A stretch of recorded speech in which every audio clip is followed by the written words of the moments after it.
Hello, everybody. Our project is neurodegeneration RNA analysis. Just to introduce everybody, I'm Jonah Simone. I'm Arpan Sheth. I'm Leah Kaup. I'm Jonathan Vellore. I'm Lakshmi Adhikarla. I'm Rayhaan Amjath. I'm Angelica, Vellore. So now, we want to talk about just introduce our project and the importance of it. Hi everyone, I'm so sorry I couldn't be there today, but here is a brief introduction on Alzheimer's. Alzheimer's is a brain disorder that slowly destroys memory and thinking abilities. Experts suggest that more than 6 million Americans ages 65 or older may have Alzheimer's, as many symptoms appear later on in life. During the very early stages of Alzheimer's, toxic changes take place in the brain, including abnormal buildups of proteins that can form deformations. The damage initially appears in the hippocampus and the anterior cortex, which are parts of the brain that are essential in forming memories. And as more neurons die, more parts of the brain are affected and begin to shrink. The final stage of Alzheimer's is widespread damage and that has shrunk significantly. Okay, so now, why is our project important? We want to focus on early detection of Alzheimer's because a lot of people don't realize until the late stages that someone is having neurodegeneration and until they start forgetting things. So we want to understand the disease progression for that particular patient. It usually has 3 stages, and a lot of people don't realize until it's in the end stage and there's no return from there. So we want to detect it in the stage 1, so we can use targeted therapeutic approaches, whether it's pharmacologically or by lifestyle changes. And we're going to do this through a process called single-cell sequencing, which we'll explain in the further slides. Yeah, so looking at the main technique that we're going to be using single-cell sequencing. So what exactly is single-cell sequencing? Well, essentially what we're doing is we're just taking a group of cells, taking one of the cells out of there, and then we're just sequencing one of those cells. So the procedure is really simple. All we have to do is we take a bulk of cells, we isolate one of them, we break it open or lyse the cell, take the mRNA out of the cell, convert that mRNA into cDNA, and then we pull all that cDNA together, and now we have a library of information. So this has a lot of uses. It tells us a lot about the type of cells that we're looking at and the state of those cells, and it also tells us about the biomarkers within these cells that are associated with certain diseases.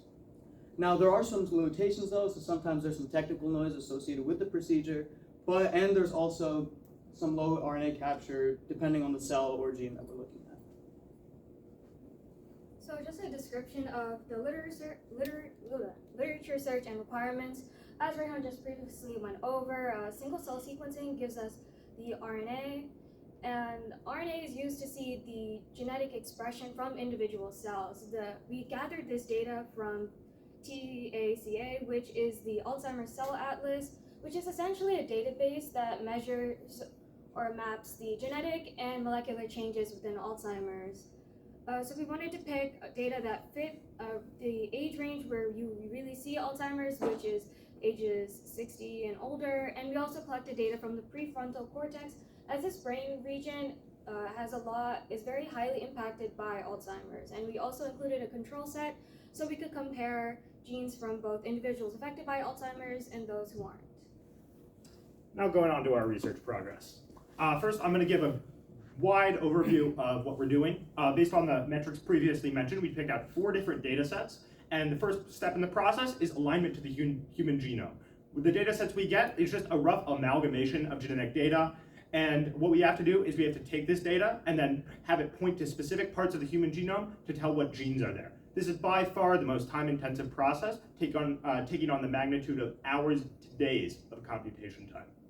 Next, we have the quality control part of the process. This is going to be, the metrics that we're using are going to be gone over in future slides, and this is the part of the project that we're currently at. Finally, the most important part of the project probably is integration. We have 4 different data sets with variation both within and between data sets, so we need to correct for these biases to get anything significant out of our analysis. This correction is called batch correction, where a batch is some group within the wider data set that has a bias that we have to correct for. After this is done, ideally we have a data that looks like one single sample with the only variation being due to condition. Finally, after this, we have clustering, cell type identification, and analysis for our things to do in the future. This will be gone over in future slides. Okay, so now onto quality control. So this is what Jonah mentioned before, where we're currently at.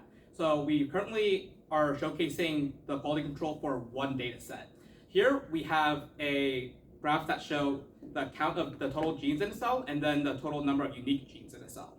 Then we have the percentage of genes related to mitochondria and percentage of genes related to hemoglobin, which we want to check for and remove because those signify that those cells are dead.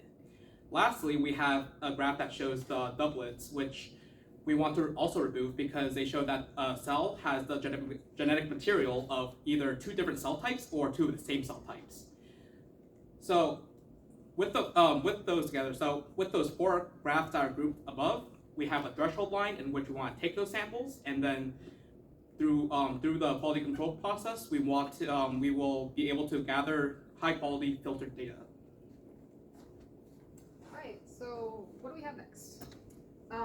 We still have to do the integration of the different batches. We have a couple programs that we're thinking of using, either Serate or Harmony.